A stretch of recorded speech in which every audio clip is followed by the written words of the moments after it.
Hello everyone, welcome back. It's been a while I posted my last video and सबको ये चीज़ पता ही है situation outside is quite tough not only for me but also for everyone. यहाँ पे situation को manage करना, सारा चीज़ों को मैनेज करना, फोकस रखना is getting really tough and frustrating too. But at the end हमको होप रखना है for the better because there is a famous saying that there will always be light ahead of a tunnel. अंधेरे के बाद उजाला जरूर आता है। सो इसी बिलीफ के साथ हम लोग आगे भी बढ़ेंगे। कुछ दिन हो गया, कुछ बच्चों का मैसेजेस भी आए कि नेक्स्ट वीडियो हमारा कब आएगा। So I am working on it. जितना जल्दी से जल्दी हो सके आपको ये सारे वीडियोस मैं प्रोवाइड करने का कोशिश मेरे साइड से कर ही रहा हूँ, क्योंकि सिचुएशंस ऐसे हो रहे हैं जहाँ पे सारा टाइम को मैनेज करना is getting tougher. That's why videos are getting delayed. Otherwise अभी तक हम वर्किंग कैपिटल का जो लास्ट हमारा चैप्टर चल रहा था फाइनेंशियल मैनेजमेंट का सीएस एग्जीक्यूटिव न्यू सिलेबस में, वो कब का ख़त्म हो चुका होता, हम आगे बढ़ चुके होते। क्योंकि फाइनेंशियल मैनेजमेंट में देखें तो दो टॉपिक और बाकी है, कैपिटल बजटिंग और वर्किंग कैपिटल हमारा चल रहा है। और अगर कॉर्पोरेट एंड मैनेजमेंट अकाउंटिंग का बात करेंगे वहाँ पे हम रेशियो और बजट हमारा पेंडिंग है, बारिंग द फैक्ट कि हमको थियोरेटिकल चैप्टर्स भी कवर करने हैं इस पेपर्स के। So I am working on that and I am trying my best कि जल्दी से जल्दी वो चीज़ आपके सामने आ पाए, सो दैट आपका एग्ज़ाम्स का जो प्रिपरेशन है उसमें हेल्प हो पाए। This is the only intention. So last video जब हम किए थे वो वर्किंग कैपिटल मैनेजमेंट का 4th लेक्चर था। जिन लोगों ने वो सारा नहीं देखा हुआ है please go and watch those videos first. I have tried my best कि छोटे से छोटे टाइम में भी आपको सारे कंसेप्ट्स को लर्न करा पाएँ। I think these notes are getting helpful for you guys, और इसी इंटेंशन के साथ आगे भी मेरे वीडियोस आते रहेंगे।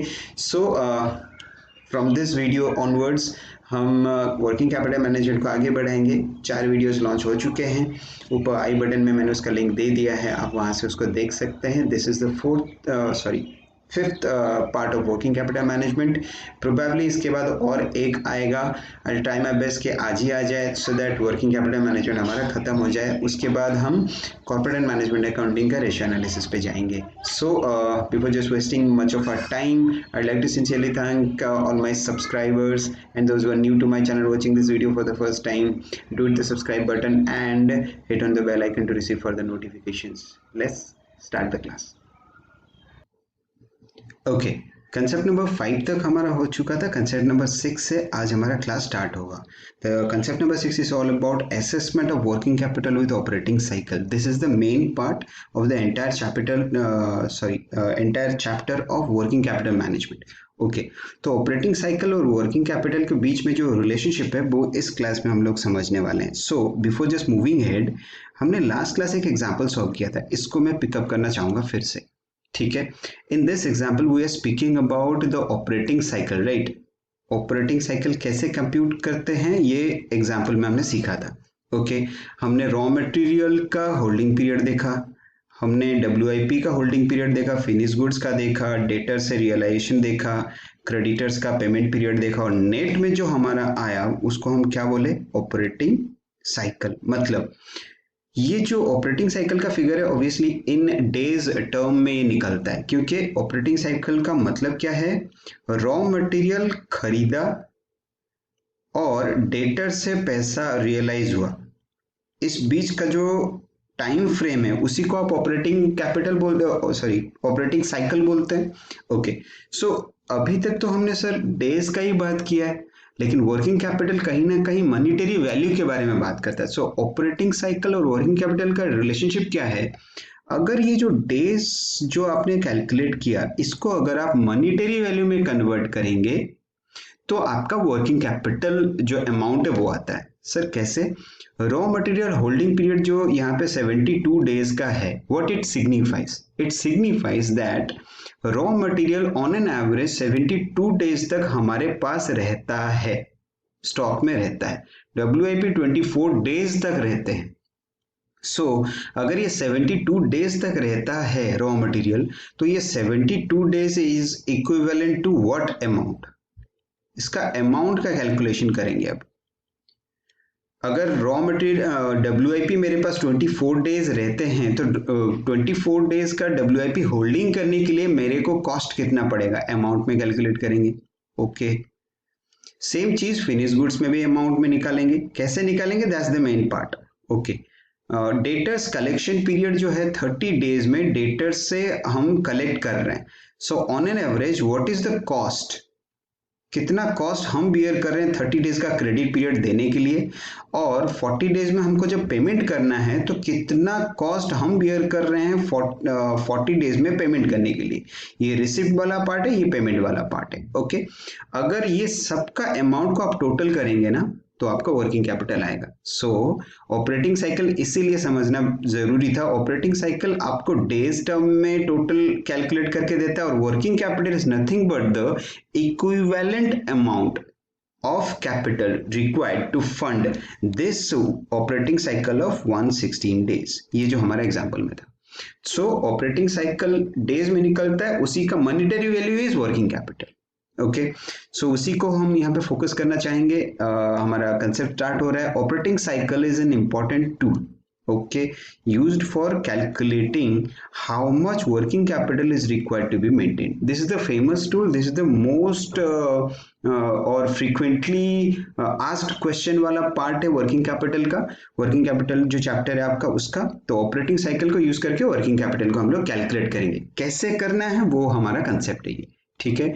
यहाँ पे कुछ फॉर्मूलाज मैंने दिए हैं, वो फॉर्मूला को हम एक बार जब पूरा एग्जाम ओरिएंटेड जो क्वेश्चन है इसके बाद सॉल्व करने वाले हैं उसके साथ मैं ये लिंकअप करूंगा, सो दैट ये फॉर्मूला भी आपको लर्न हो जाए। ओके, अगर आप एक फॉर्मेट पे ध्यान दें, यहाँ पे एग्जाम्पल में जाने से पहले ये फॉर्मेट जानना बहुत जरूरी है। जैसे वर्किंग कैपिटल में हमने क्या बोला, working capital is equal to current assets minus current liabilities, right. Current assets क्या है, करंट लायबिलिटीज क्या है, ऑलरेडी डिस्कस्ड। ओके, अब बात करते हैं करंट एसेट्स में। अब जब एस्टिमेशन ऑफ वर्किंग कैपिटल का स्टेटमेंट बनाते हो, सारे करंट एसेट्स एक एक करके ऐड करते हो, ठीक है। कैश बैलेंस यहाँ पे ऐड करना जरूरी है क्योंकि करंट एसेट्स में कैश बैलेंस भी आता है, ठीक है। ये जो इन्वेंट्री है, इन्वेंट्री में रॉ मटेरियल का होल्डिंग पीरियड आपने कैलकुलेट करना सीखा, WIP का होल्डिंग पीरियड, फिनिश गुड्स का होल्डिंग पीरियड, ये सब पीरियड का जो कैलकुलेशन हमने सीखा, इसी को कन्वर्ट करेंगे अमाउंट में। हमको इन्वेंट्री में रॉ मटेरियल का कॉस्ट कितना, WIP का कॉस्ट कितना और फिनिश गुड्स का कॉस्ट कितना, ये सब मॉनेटरी वैल्यू में कैलकुलेट हो जाएगा। सेम वे में डेटर, ट्रेड डेटर्स जो है और बिल्स रिसीवेबल जो है, दोनों रिसीवेबल्स में आते हैं। तो रिसीवेबल्स में ये क्या करेंगे, जो हमने डेटर्स कलेक्शन पीरियड का बात किया वो वाला पार्ट आएगा यहाँ पे। कैश बैलेंस ऑब्वियसली क्वेश्चन में दिया रहेगा।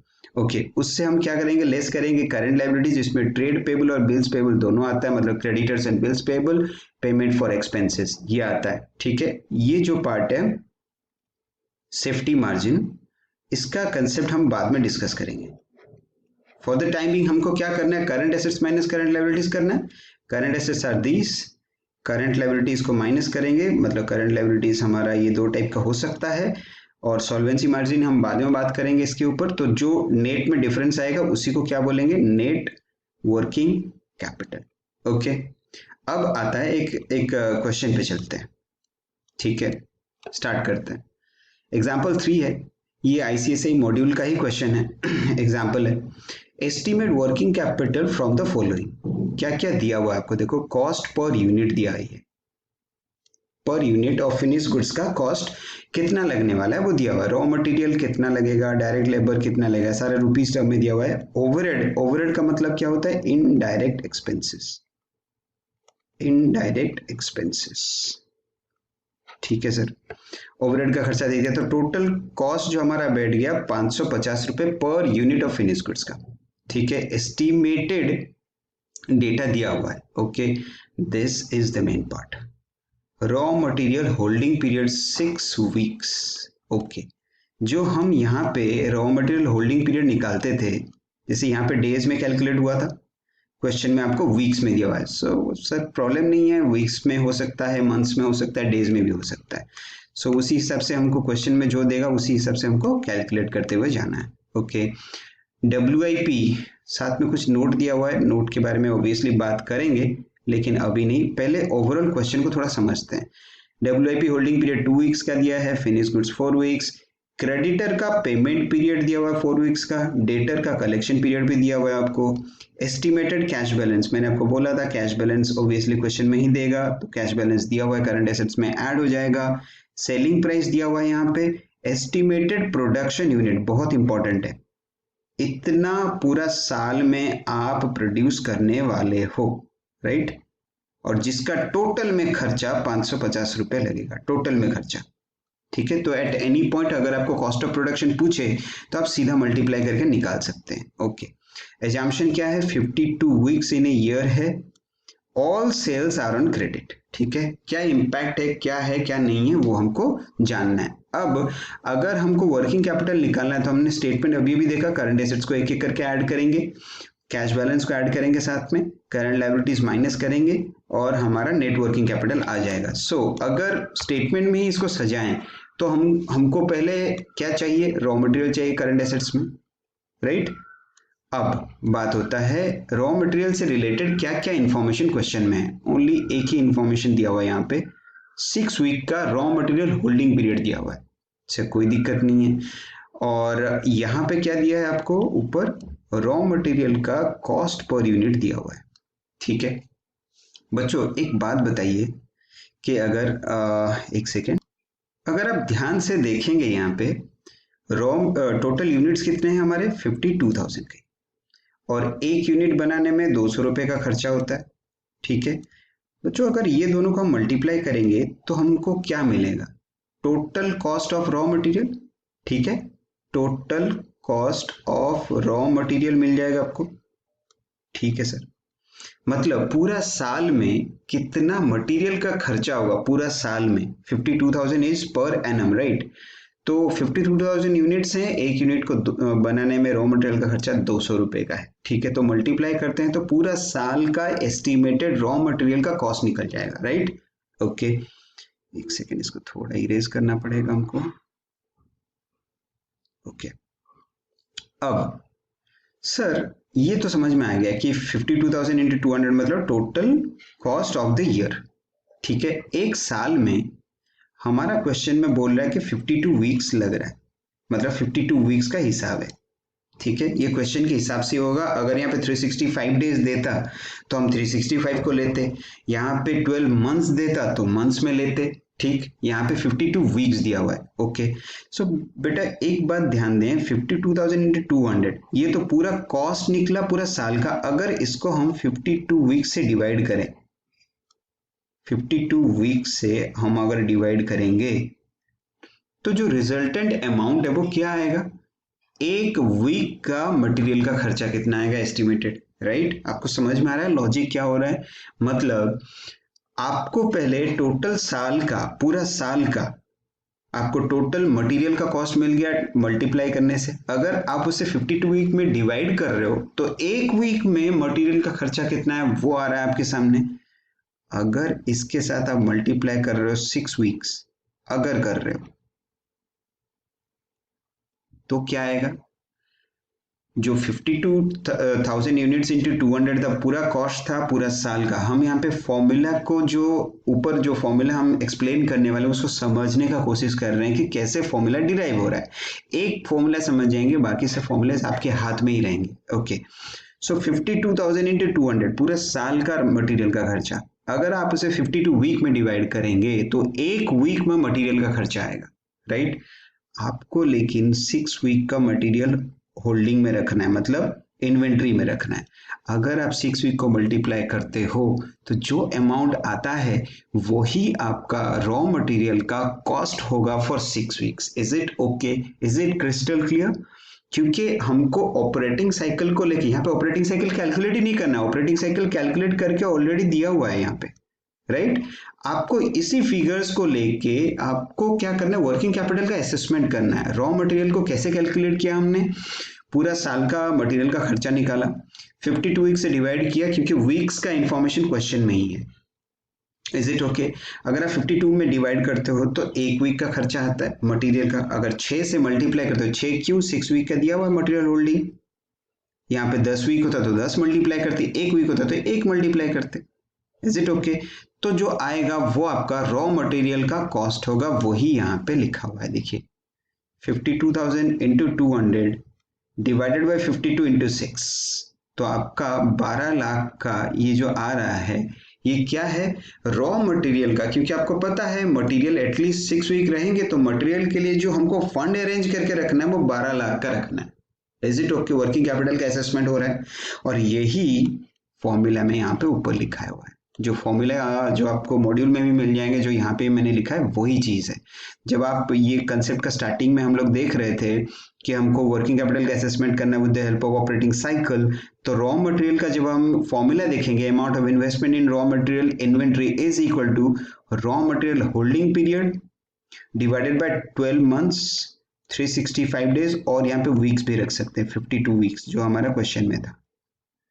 जैसे देगा क्वेश्चन में उसी हिसाब से हमको डिवाइड करना है into production units into raw material cost per unit, cost per unit. Okay, production unit हमारा क्वेश्चन में 52,000 था और रॉ मटेरियल कॉस्ट कितना था, 200 रुपए का। Is it okay? समझ में आ रहा है अब? तो रॉ मटेरियल जब आप एसेस करोगे for the purpose of working capital, आपको क्या करना है, प्रोडक्शन यूनिट के साथ मल्टीप्लाई करना है 200 raw material cost per unit को, तो आपका total cost of raw material आ जाएगा पूरा साल का डिवाइडेड बाय 52 वीक 12 मंथ्स और 365 days as per the question. तो आपको पर वो जो डिनोमिनेटिंग फैक्टर है मंथ्स है 365 डेज, अगर 365 से डिवाइड करते हो तो आपको पर डे का मटेरियल का खर्चा मिलेगा। Raw material holding in this case, अगर क्वेश्चन में 365 डेज देता तो रॉ मटेरियल होल्डिंग डेज में कैलकुलेट करके दिया गया होता क्वेश्चन में। क्योंकि 52 वीक्स क्वेश्चन में बोला है इसीलिए हमने 52 वीक्स से डिवाइड किया और रॉ मटेरियल होल्डिंग पीरियड जो दिया हुआ है क्वेश्चन में उससे मल्टीप्लाई किया, तो रॉ मटेरियल कॉस्ट आ गया। सेम वे में आपको WIP का भी निकालना है, production units into WIP cost per unit. Okay, divided by 12 months 365 days और 52 वीक, ठीक है। और WIP होल्डिंग पीरियड मल्टीप्लाई करेंगे तो WIP का इन्वेस्टमेंट निकल जाएगा। सेम वे में फिनिश गुड्स का भी निकलेगा, सेम टू सेम, बस यहाँ पे ध्यान रहे cost of production per unit निकालेंगे हम लोग। क्यों सर ऐसा? क्योंकि WIP और raw material is obviously different than finish goods. जब फिनिश गुड्स का बात करोगे, फिनिश गुड्स में सारे कॉस्ट आ जाएंगे, क्योंकि एक गुड्स पूरा बन जाने के बाद का कॉस्ट जो है वो उसमें क्या क्या आ जाएगा, मटेरियल भी आ जाएगा, लेबर भी आ जाएगा, ओवरहेड भी आ जाएगा, सब आ जाएगा, ठीक है। तो कॉस्ट ऑफ प्रोडक्शन इसलिए लेते हैं डिवाइडेड बाय 12 मंथ्स 365 डेज और 52 weeks as per the case में भी। ओके, तो so cost of production per unit जो आएगा उसको अगर आप प्रोडक्शन यूनिट से मल्टीप्लाई करोगे तो आपका टोटल कॉस्ट ऑफ प्रोडक्शन आ जाएगा अमाउंट में। उसको अगर आप डिवाइड करोगे 52 वीक यहाँ पे लिख दें, वीक, मंथ्स और डेज में अगर आप डिवाइड करोगे तो cost of production per week और पर मंथ और पर डे का आ जाएगा। अकॉर्डिंगली अगर आप फिनिश गुड्स होल्डिंग पीरियड जो दिया हुआ है डेज, मंथ्स और वीक में जो भी दिया हुआ होगा उससे अगर आप मल्टीप्लाई करोगे तो फिनिश गुड्स का जो होल्डिंग पीरियड जितना है उसमें कॉस्ट कितना इनकर होने वाला है वो निकल आएगा। सो ये जो वे से हम लोग कैलकुलेशन कर रहे हैं ऑपरेटिंग साइकिल को यूज करके, this will give you a brief understanding about the fact, you मतलब मैनेजमेंट। ओके, मैनेजमेंट को एक डिटेल प्लान देगा कि अगर आपका बिजनेस में, एक सेकेंड, अगर आपका बिजनेस में raw material holding period is 72 days, तो how much you want as a capital in your hand to manage raw material, ये आपको कहीं ना कहीं वर्किंग कैपिटल मैनेजमेंट बताएगा। एंड सेम वे में बाकी सारे का भी इंटरप्रिटेशन हम लोग कर सकते हैं। सो इसी हिसाब से हम लोग आगे बढ़ेंगे। सो फॉर्मूला में अगर देखेंगे तो WIP तक हो गया, फिनिश गुड्स भी हो गया। अब आगे चलते हैं। फिनिश गुड्स में बस ध्यान रहे कॉस्ट ऑफ प्रोडक्शन को लेना है, क्योंकि फिनिश गुड्स मतलब finished in all respect, material का काम हो चुका, लेबर का काम हो चुका, ओवरहेड का काम हो चुका, everything. Okay, next is amount of investment in debtors. अब आप डेटर्स बोलोगे, बेटा डेटर्स कब आता है? जब क्रेडिट सेल होता है। तो यहाँ पे जो सेल्स दिया हुआ रहेगा क्वेश्चन में, वहां पे आपको ध्यान रखना है कि सिर्फ और सिर्फ क्रेडिट सेल्स को आपको लेना है। क्वेश्चन में कुछ भी नहीं बोला तो आप एजम्पशन के साथ चल सकते हैं कि whatever the sales information given in the question is entirely on credit. जैसे हमारा इस क्वेश्चन में बोल दिया है कि सारा सेल्स ऑन क्रेडिट है, नहीं भी बोलता तो वहां पे कहीं ना कहीं आप यही एजम्पशन के साथ चलते कि सेल्स क्रेडिट में है, अदरवाइज डेटर का कैलकुलेशन हो ही नहीं सकता। ओके, सो यहाँ पे एक चीज मैं बताना चाहूंगा कि जैसे आप डेटर्स कलेक्शन पीरियड आपके पास है, सेम वे में सारा चलेगा, लेकिन बस यहाँ पे क्रेडिट सेल्स में कितना यूनिट आपने किया और सेलिंग प्राइस पर यूनिट और कॉस्ट ऑफ सेल्स बोला है। ठीक है, जनरली हम लोग सेलिंग प्राइस पर यूनिट को ही मल्टीप्लाई करते हैं क्योंकि वहीं से हमको सेल्स का अमाउंट मिलता है। इन केस सेलिंग प्राइस नहीं दिया हुआ है तो कॉस्ट ऑफ सेल्स या कॉस्ट ऑफ गुड्स सोल्ड पर यूनिट जो भी हो, क्वेश्चन में जो भी इंडिकेट किया हो उसको लेके भी आप ये कैलकुलेट कर सकते हो। सो अकॉर्डिंगली यहाँ पे भी 52 वीक आ सकता है, जो भी होगा उसी हिसाब से आ सकता है। ओके, आगे चलते हैं। कैश एंड कैश इक्विवेलेंट आप कैलकुलेट करना नहीं होता है आपको, ये डिस्क्रिशनरी आइटम है। डिस्क्रिशनरी मतलब it actually depends on the discretion of the management. Management कितना कैश इन हैंड रखना चाहता है, क्वेश्चन में ऑलवेज ये दिया रहेगा। सेम वे में पेएबल, पेएबल में जब आप पेएबल का बात करते हो तो कहीं ना कहीं क्रेडिटर्स का बात होता है, राइट। अब क्रेडिटर्स कैसे आता है, परचेज से। परचेज यहाँ पे लेंगे तो क्या लेंगे, credit purchase only. Cash purchase में क्रेडिटर कहाँ आता है, नहीं आता है। तो सेम वे में यहाँ पे आपको ध्यान में रखना है कि क्रेडिटर्स का कैलकुलेशन में क्रेडिट परचेज लेना है। और हाँ, एक चीज और, debtors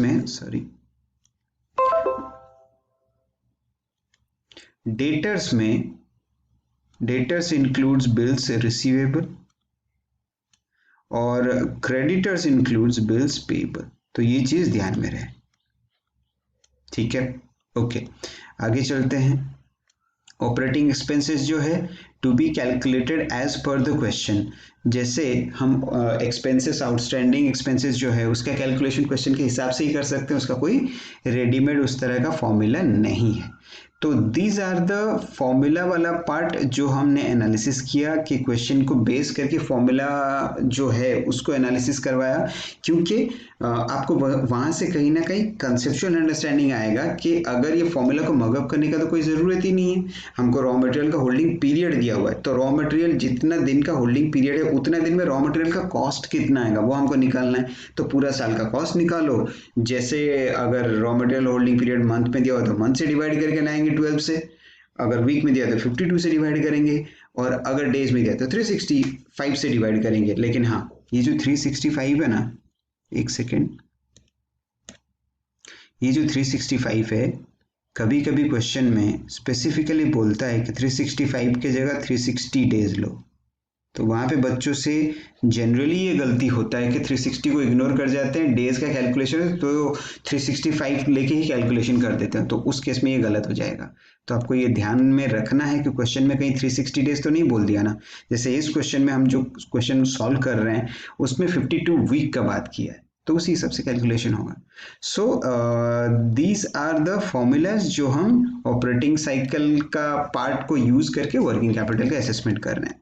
coming back to the question, okay, तो उसी हिसाब से हमारा कैलकुलेशन आगे चलेगा। अगर आप रॉ मटेरियल को देखोगे तो रॉ मटेरियल में क्या हो गया, रॉ मटेरियल का calculation is damn easy, 12 lakh निकल गया। अब आते हैं वर्किंग प्रोसेस पे। ओके, डब्ल्यूआईपी में बोला है कि 2 वीक्स का डब्ल्यूआईपी होल्डिंग पीरियड है। सर कोई दिक्कत नहीं है, 52 वीक दिया हुआ है तो डब्ल्यूआईपी का कॉस्ट निकाल के 52 से डिवाइड करेंगे, इंटू 2 कर देंगे, डब्ल्यूआईपी का कॉस्ट निकल जाएगा हमारा, ठीक है, for the purpose of working capital. But WIP के साथ क्या बोला, assume 50% completion, okay, stage with full material consumption, ठीक है। ये डब्ल्यूआईपी के साथ ये एक वर्डिंग दिया हुआ है साथ में। बोला ये जो डब्ल्यूआईपी, बेटा डब्ल्यूआईपी कहाँ से आता है, पहले मटेरियल आएगा आपके पास, मटेरियल आप प्रोडक्शन प्रोसेस में डालोगे, ओके, प्रोडक्शन प्रोसेस से जो बाहर निकल गया वो तो फिनिश गुड्स है, ठीक है, लेकिन ये प्रोसेस के अंदर जो सेमी फिनिश कंडीशन में रह गया वही डब्ल्यूआईपी है। अब ये जो डब्ल्यूआईपी है, ये जो डब्ल्यूआईपी है इसमें अगर डब्ल्यूआईपी का कॉस्ट आप देखोगे, इसमें मटेरियल का भी कुछ कॉस्ट होगा, लेबर का भी कुछ कॉस्ट होगा, और अदर ओवरहेड इनडायरेक्ट एक्सपेंसेस और जो भी है वो सब का भी कुछ पोर्शन हो सकता है, राइट। तो ये हमको पता कैसे चलेगा कि डब्ल्यूआईपी में कितना मटेरियल है, कितना लेबर है, कितना ओवरहेड है? ये क्वेश्चन आपको गाइड करेगा। यहाँ पे क्या बोला है, आप ध्यान से अगर देखेंगे तो पूरा समझ में आएगा कि डब्ल्यूआईपी जो जितना भी यूनिट्स पड़े हुए हैं, assume 50% completion stage with full material consumption। Material का पार्ट पूरा आ चुका है, ये इंडिकेट कर रहा है। ओके सर, कोई दिक्कत नहीं है। तो अगर हम इसका एनालिसिस करें ना,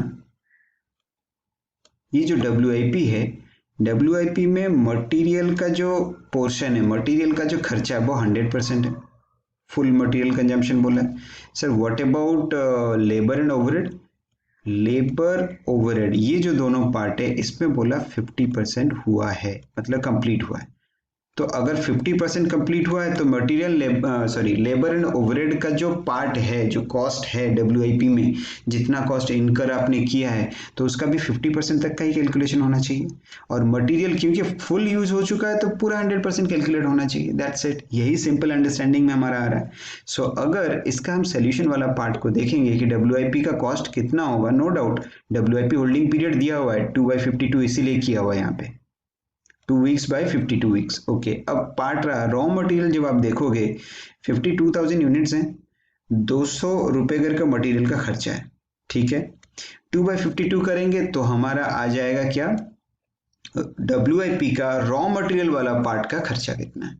ओके, लेबर एंड ओवरहेड में अगर आप देखोगे तो लेबर एंड ओवरहेड का टोटल खर्चा पर यूनिट का अगर देखेंगे तो 100 रुपए लेबर का, 250 रुपीज ओवरहेड का, टोटल मिला के अगर देखेंगे तो 350 रुपीज पर यूनिट का लेबर एंड ओवरहेड का पर यूनिट है, जो कि फिनिश गुड्स है। ओके, लेकिन आप तो डब्ल्यूआईपी का कैलकुलेशन कर रहे हो और वहां पे क्वेश्चन में हिंट दिया है कि डब्ल्यूआईपी इज 50% कंप्लीट। सो ये जो 350 आ रहा है उसका 50% कंजम्पशन का ही आपको कॉस्ट को एसेस करना पड़ेगा यहाँ पे। So this is nothing but 100 plus 250, उसका 50% लेंगे तो 175 आएगा। तो 52,000 यूनिट से इंटू 175, 2/52। तो ये जो दोनों आया 4 लाख एंड 3,50,000 दोनों को एडअप करेंगे 7,50,000। This is your raw material के लिए खर्चा, सॉरी डब्ल्यूआईपी के लिए खर्चा। रॉ मटेरियल का खर्चा अलग से निकल चुका है, डब्ल्यूआईपी निकल गया। आगे चलते हैं सर, क्या दिक्कत है? फिनिश गुड्स का सेम टू सेम निकालना पड़ेगा। Finish goods holding period 4 weeks का दिया हुआ है, 52 वीक्स टोटल है, 550 लिया यहाँ पे। क्यों?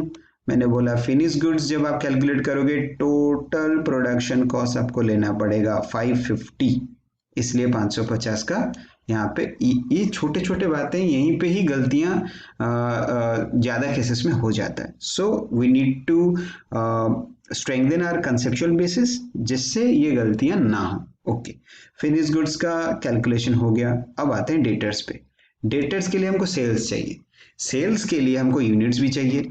एज्यूम करते हैं कि 52,000 यूनिट जो है वो आपने प्रोडक्शन किया और सेल्स भी कर दिया, ठीक। अब हमको क्या है कि हमको जब डेटर्स कलेक्शन पीरियड हमने यहाँ पे बोला था, मैंने क्या बोला था, कॉस्ट ऑफ सेल्स और सेलिंग प्राइस पर यूनिट आपको चाहिए होगा। सेलिंग प्राइस को ही हम लोग इम्पोर्टेंस देंगे, फर्स्ट प्रेफरेंस देंगे।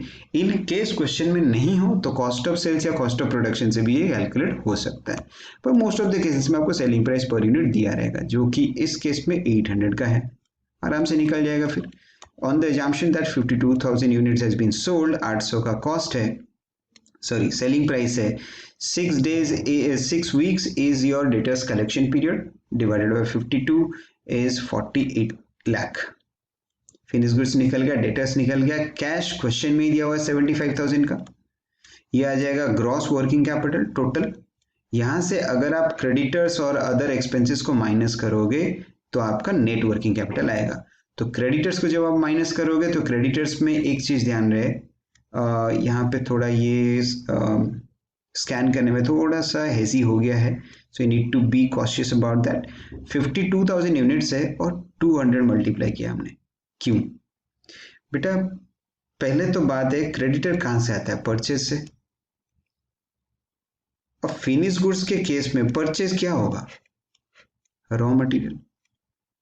तो raw material on the assumption के रॉ मटेरियल का जितना परचेज हुआ है कि अगर 52,000 यूनिट्स हैं हमारा, ठीक है, 52,000 यूनिट्स हम बना रहे हैं ऑन द एजम्पशन कि एक यूनिट प्रोड्यूस करने के लिए एक यूनिट ऑफ रॉ मटेरियल चाहिए ऑन द एजम्पशन, ठीक है, क्योंकि क्वेश्चन में और कुछ नहीं बोला है, तो हम यही सोचेंगे एक फिनिश गुड्स बनाने के लिए एक यूनिट का रॉ मटेरियल चाहिए, और एक यूनिट अगर 52,000 यूनिट्स का टोटल प्रोडक्शन है तो 52,000 यूनिट्स ऑफ रॉ मटेरियल भी चाहिए।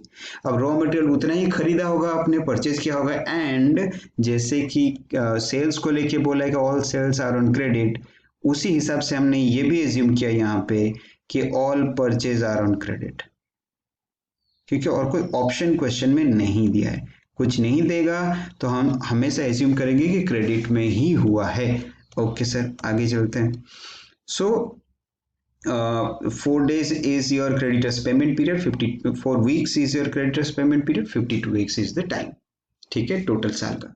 तो यहाँ पे निकल गया क्रेडिटर का पेमेंट जो अमाउंट है वो 8 लाख का है। नेट करेंगे 82,25,000 is your net working capital. This is a brief about the entire working capital management का पूरा जो पार्ट है उसका ब्रीफ है ये, क्योंकि यही मेन कंसेप्ट है वर्किंग कैपिटल, जो पूरा चैप्टर है उसमें मेन कंसेप्ट यही है। क्वेश्चन इसी को लेके ज्यादा आ सकता है, जिसमें हम ऑपरेटिंग साइकिल के कैलकुलेशन को लेके कहीं ना कहीं वर्किंग कैपिटल का टोटल अमाउंट कैलकुलेट कर रहे हैं।